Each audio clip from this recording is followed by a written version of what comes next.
नमस्कार प्यारे विद्यार्थियों, मैं अनुराग स्वागत करता हूं आपके अपने YouTube चैनल श्री राम अध्ययन मंत्रा में।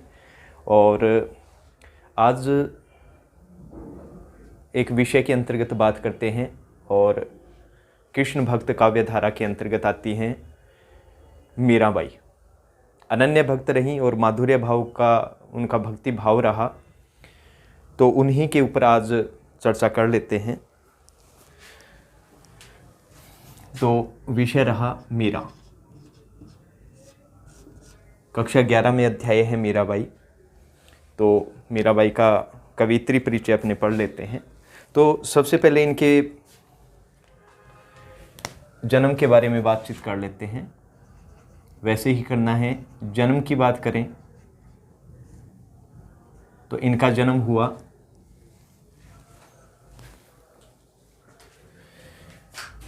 1498 ईस्वी।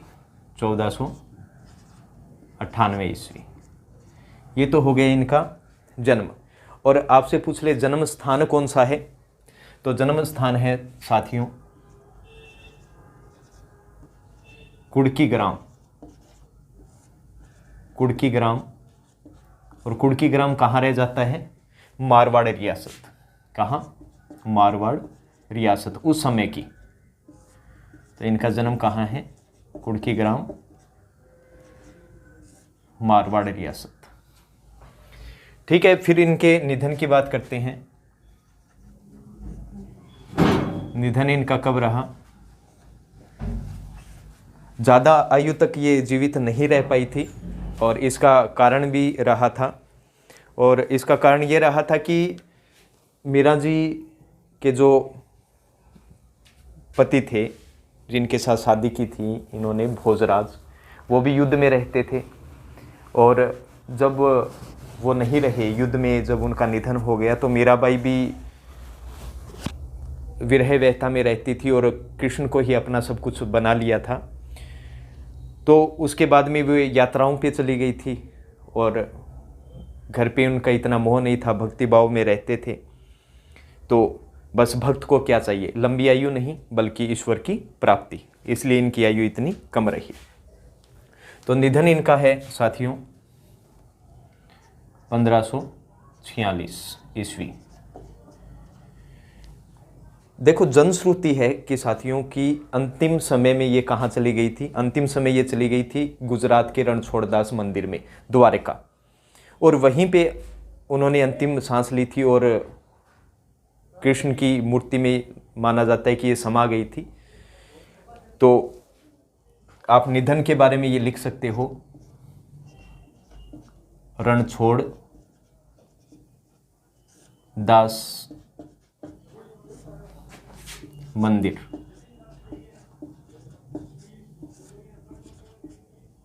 द्वारका।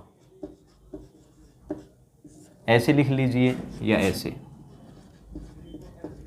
एक ही बात है, द्वारका। वहाँ इनका निधन हो गया था। अब इनके पिता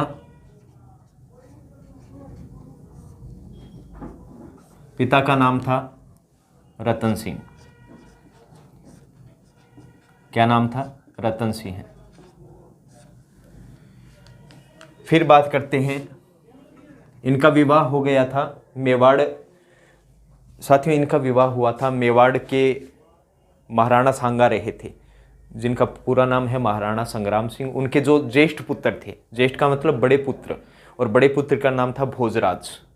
तो इनका विवाह किसके साथ हुआ? मेवाड़ रियासत के भोजराज के साथ, जो क्या थे? महाराणा सांगा के ज्येष्ठ पुत्र थे। तो यहाँ पे पति कौन होगा? पति हैं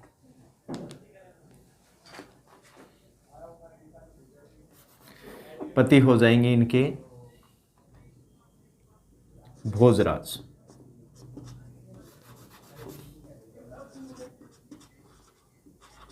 भोजराज।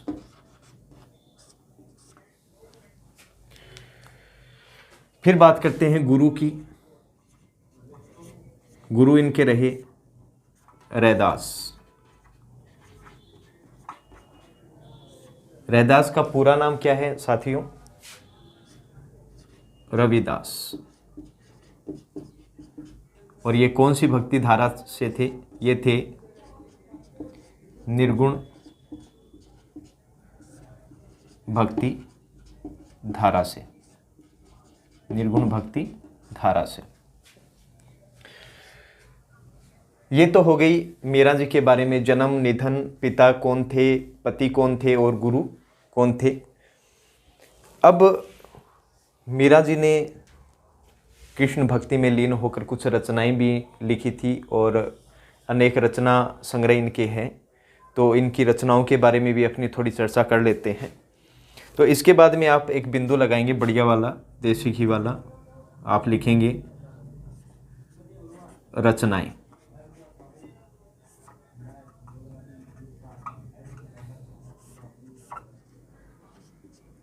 नरसी 0 माहिरो, पहली रचना है नरसी 0 माहिरो। दूसरी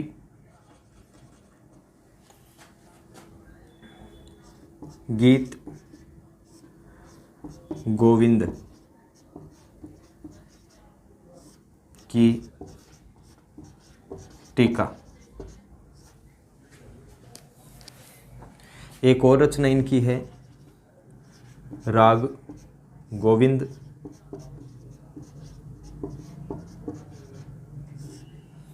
एक है राग सोरठ, एक है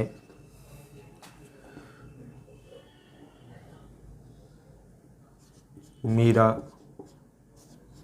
बाई की पदावली,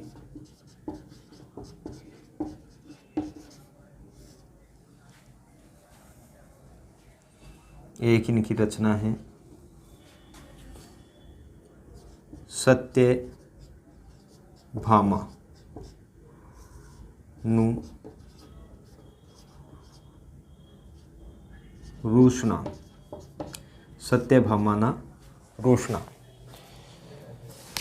ये इनकी प्रमुख रचनाएं हो गई साथियों। एक आधी और रचना इनकी है जिनमें मीरा की गरबी, मीरा की गरबी, ये भी इनकी क्या है साथियों, एक शानदार रचना है। तो ये इनका रचना संसार हो गया मीराबाई का। अब बात कर लेते हैं मीराबाई की जो का परिचय है, कैसे उन्होंने दुख झेला, कैसे क्या किया, उनके बारे में देख लेते हैं।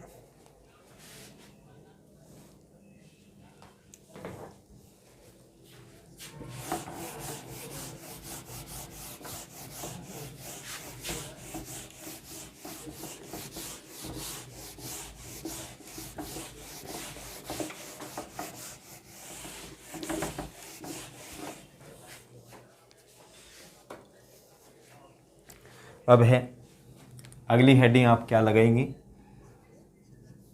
मीरा परिचय, मीरा परिचय। इसमें आप पहली पंक्ति देखिए साथियों। सबसे पहली बात, मीरा किसकी भक्त थी? कृष्ण की। और मैंने आपको बताया था कि भक्ति काल को दो भागों में बांटा था, सगुण और निर्गुण। सगुण जो ईश्वर को मानते हैं, और सगुण में कृष्ण भक्ति काव्य धारा और राम भक्ति काव्य धारा। तो मीरा किस में आई? कृष्ण भक्ति काव्य धारा में। और कौन सी हुई? सगुण हुई। तो आप क्या लिख देंगे कि मीरा भक्ति काल के सगुण काव्य धारा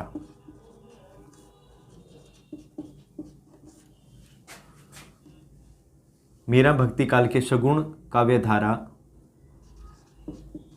की प्रमुख कृष्ण भक्त।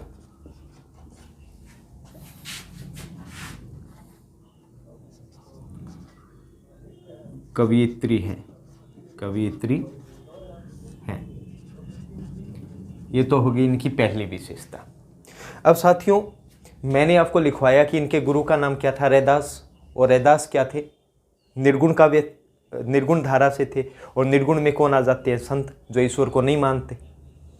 तो अब गुरु निर्गुण थे, तो जाहिर सी बात है कि सगुण के ऊपर भी किसका प्रभाव रहेगा, निर्गुण का। तो आप कह सकते हैं कि मीराबाई सगुण होते हुए भी गुरु रैदास के कारण उनकी कविताओं पे किसका प्रभाव था, निर्गुण का प्रभाव था। तो अब लिखते हैं इसमें दूसरा, मीराबाई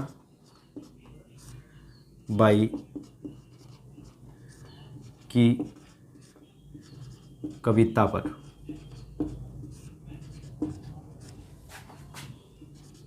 प्रमुख रूप से सगुण प्रभाव था, सगुण प्रभाव था, परंतु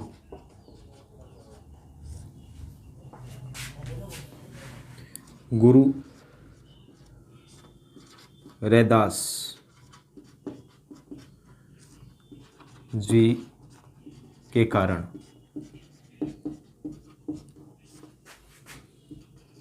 इनकी कविताओं पर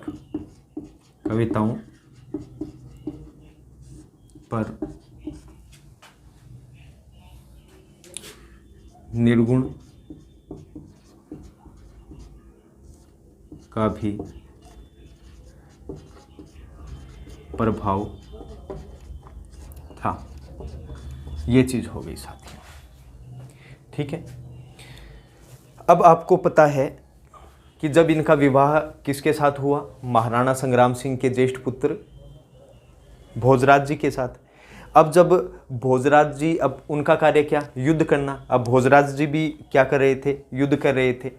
अब युद्ध में उनकी क्या हो जाती है, मृत्यु हो जाती है, उनका निधन हो जाता है।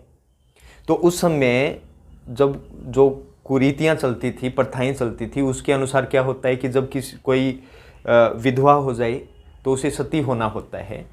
लेकिन मीरा नहीं सती हो पाई, और नहीं सती हुई तो उन्हें क्या झेलना पड़ा, राजघराने के अंदर बहुत ही कष्ट झेलना पड़ा था। तो वो चीज़ यहाँ पे अपने लिख देंगे। तीसरी बात, पति भोजराज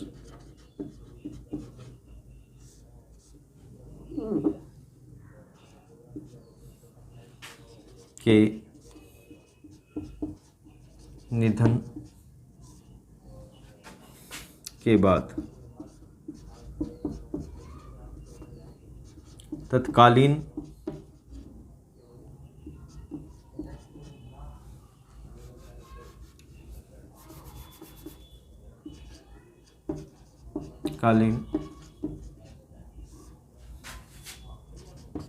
प्रथा के अनुसार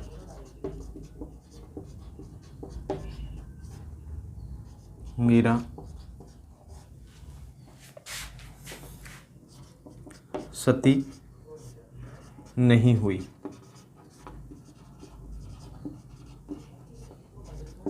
परिणामतः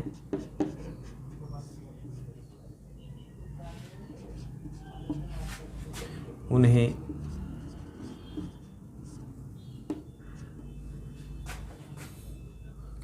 राज परिवार में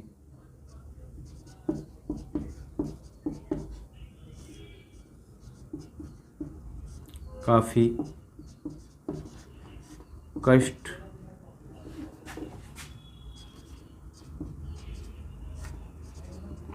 और विरोध झेलना पड़ा।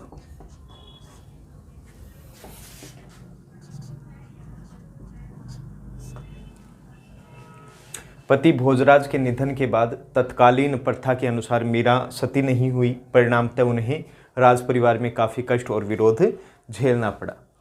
सती का मतलब होता है कि साथियों उस समय ये रीति चलती थी कि अगर प्राणनाथ इस दुनिया में नहीं रहे, तो जब प्राणनाथ नहीं रहे तो स्त्री का क्या काम। क्या हुआ साथियों, जब सती नहीं हुई तो चित्तौड़ राजघराने में उन्हें अनेक कष्ट दिए गए। यहाँ तक कि वहाँ के जो राणा रहे उन्होंने मीरा को जहर का प्याला तक भेज दिया था और मीरा ने उसे सहर्ष स्वीकार भी किया था, लेकिन कृष्ण ने उसी विष को अमृत में बदल दिया और मीरा विष पीते ही हंसने लगी कि देखा भक्ति की शक्ति। अब ये कष्ट उनसे बर्दाश्त नहीं हुए।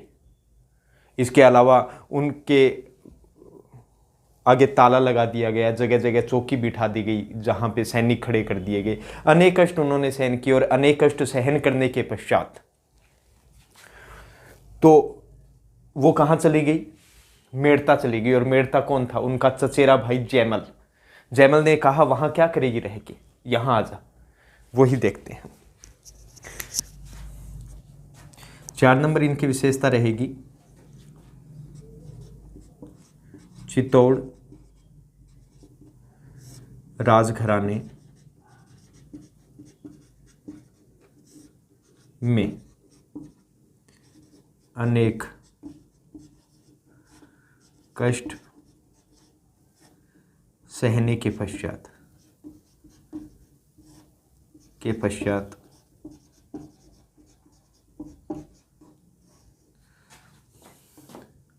मीरा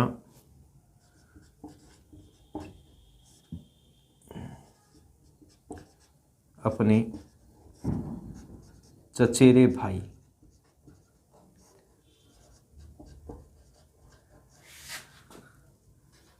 जयमल के पास मेड़ता चली गई।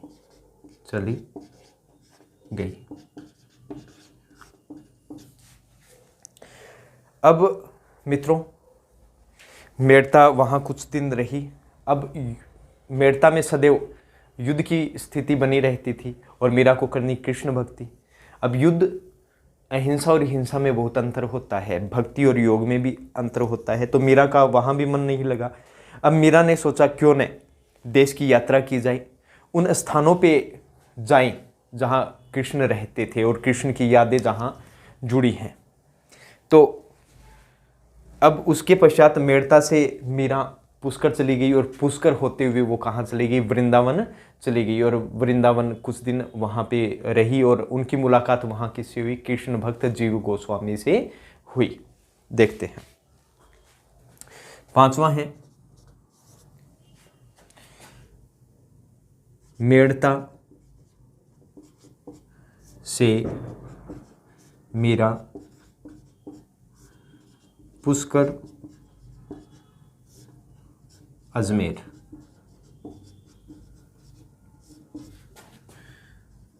होते हुए वृंदावन चली गई, जहां उनकी मुलाकात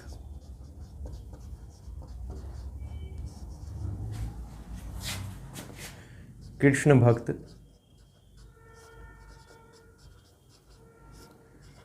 जीव गोस्वामी से हुई।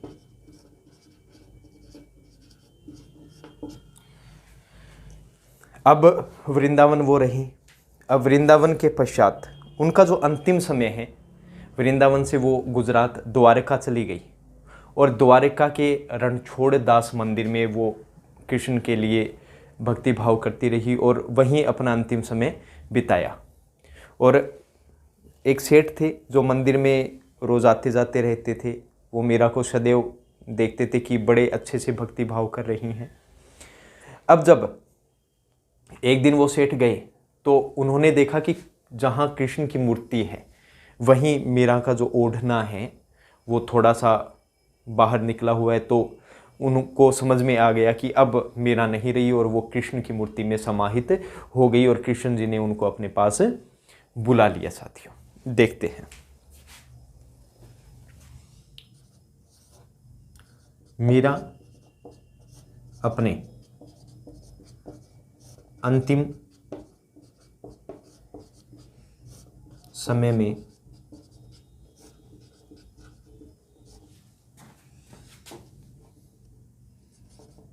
द्वारका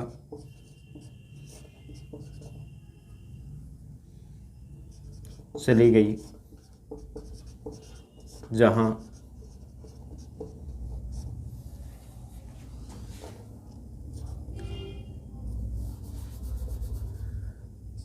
वे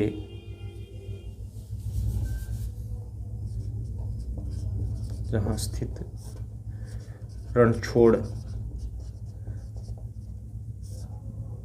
दास मंदिर में कृष्ण के लिए भक्ति भाव करती रही और अंत में कृष्ण मूर्ति में समाहित हो गई।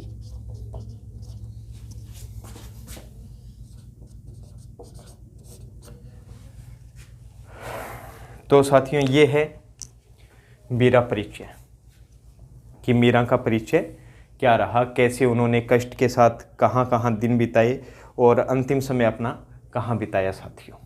अब इसके पश्चात बात कर लेते हैं अपने मीरा जी की जो भाषा और सौंदर्य है, उनकी कविताओं का भाषा सौंदर्य कैसा रहा, उनके बारे में चर्चा कर लेते हैं।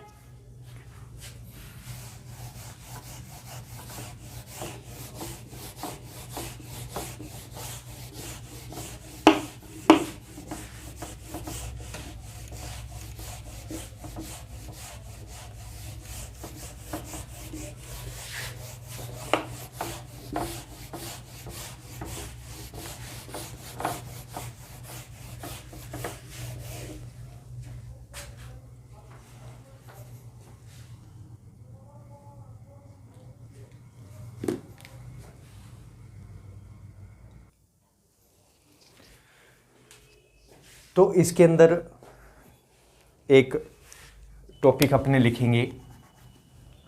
टॉपिक क्या है साथियों? टॉपिक ये है कि भाषा और सौंदर्य, भाषा और सौंदर्य, ये अपना बिंदु रहेगा। ये ब्लैक पेन से ही लिखना है आपको, हेडिंग ब्लैक पेन से, और पॉइंट जो भी लिखेंगे अपने, व्याख्या जो भी लिखेंगे वो ब्लू पेन से। मैंने उल्टा कर रहा हूँ मैं ताकि आपको अच्छे से दिखे। तो भाषा और सौंदर्य, पहले भाषा की बात कर लेते हैं। तो साथियों, भाषा इनकी कैसी है? मीरा के काव्य की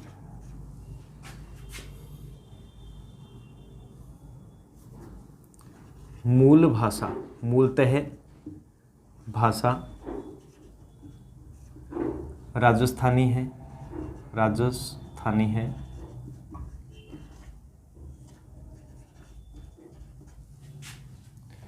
तथा ब्रज भाषा का मिश्रण भी है।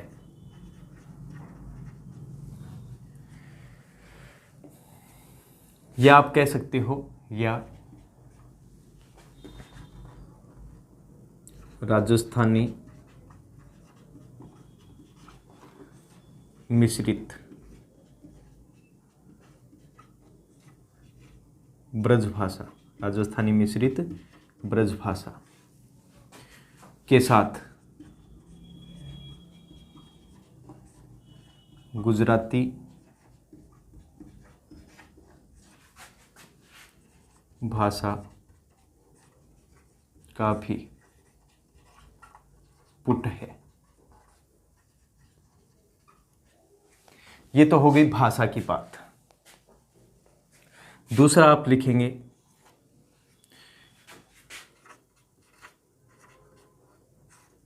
मीरा की भक्ति। मीरा की भक्ति। मीरा की भक्ति कैसी है?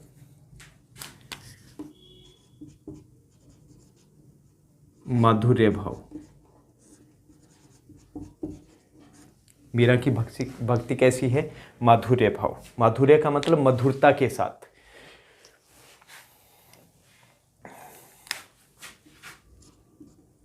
कृष्ण को अपना पति मानकर भक्ति, ये हो जाएगा। ठीक है। भाषा और सौंदर्य पे अपने बात कर रहे हैं। तीसरी इनकी विशेषता रही वियोग, श्रृंगार, रस तथा शांत रस का काव्य में प्रयोग।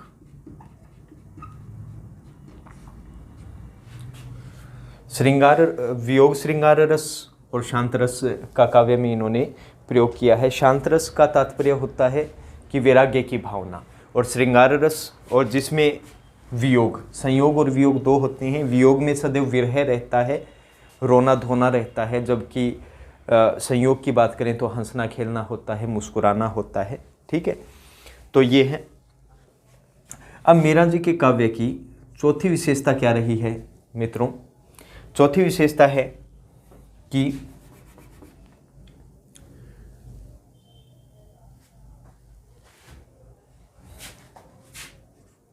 मीरा के काव्य का प्रमुख गुण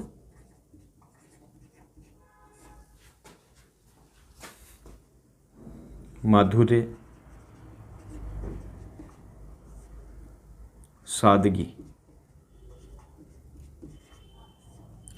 व सरलता है।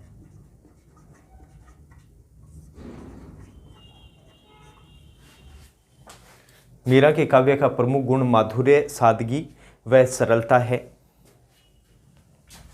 साथ ही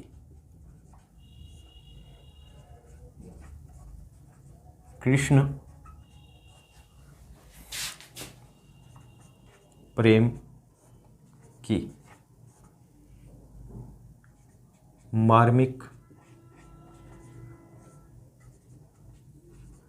अभिव्यंजना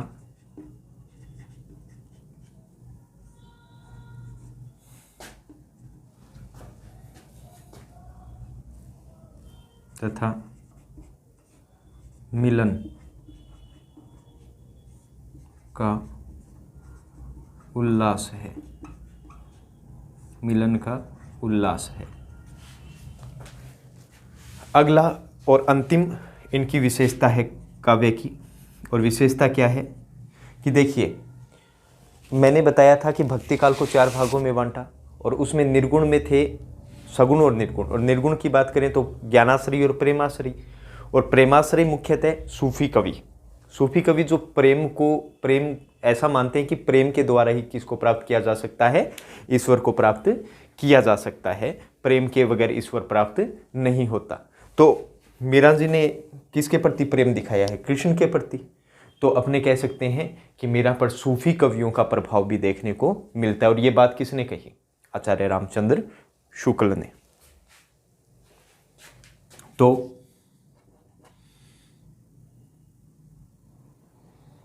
मीरा के काव्य पर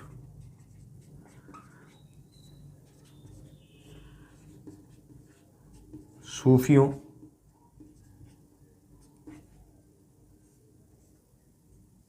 के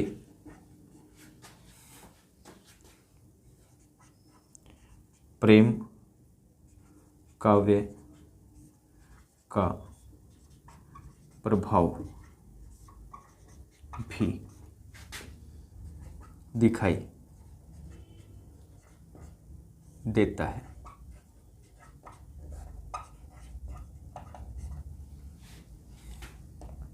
दिखाई देता है। और ये बात किसने कही? आचार्य रामचंद्र शुक्ल ने। ये किसके द्वारा कही गई बात है? आचार्य रामचंद्र शुक्ल के द्वारा। ये साथियों मीराबाई का बढ़िया वाला और देसी घी वाला परिचय हो गया। कृष्ण भक्त कवित्री मीरा, जिनकी काव्य की विशेषताएं, भाषा की विशेषताएं, मीरा की स्वयं की क्या विशेषता रही, कैसे कठिन परिस्थितियों में उन्होंने जीवन यापन किया और कैसे भक्ति को फलीभूत किया। इसके अलावा इनकी जन्म निधन की बात चर्चा उन्होंने कर ली। तो आप साथियों अच्छे से इसको समझना और करना। जय हिंद, जय भारत।